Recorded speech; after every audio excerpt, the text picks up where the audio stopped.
लोकशाहीर अण्णाभाऊ साठे जयंतीच्या समितीच्या अध्यक्षस्थानी सुनील वाहुडे, जिल्हा उपाध्यक्ष रिपाई व उद्योजक भागवत गुट्टे प्रमुख पाहुणे हे होते. यांनी डॉक्टर अण्णाभाऊ साठे यांच्या प्रतिमेस पुष्पहार घालून मिरवणूक करण्यास सुरुवात केली.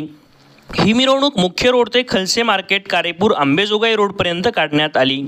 अण्णाभाऊ साठे जयंती किनगाव समितीचे अध्यक्ष Omkar Panditrao Khalse sir, BSc agri व तसेच उपाध्यक्ष श्रीकांत उपाडे व सचिव पंडित गणेशराव खलसे, जानकाबाई पंडितराव खलसे, अपेक्षा पंडितराव खलसे, शेषराव क्षीरसागर, शिवाजी क्षीरसागर, विश्वनाथ क्षीरसागर, लहू वाघमारे, दिलीप क्षीरसागर, दगडू पाडे, हनुमंत क्षीरसागर, ब्रह्मो क्षीरसागर, जगन्नाथ वाघमारे, गोविंद वाघमारे, केरबा घारोडे, श्याम भालेराव, सुनील उपाडे, अनिल उपाडे, सचिन साठे, राजू क्षीरसागर, सोन क्षीरसागर व सर्व समाज बांधव यांनी मिरवणूक उत्साहात साजरी केली.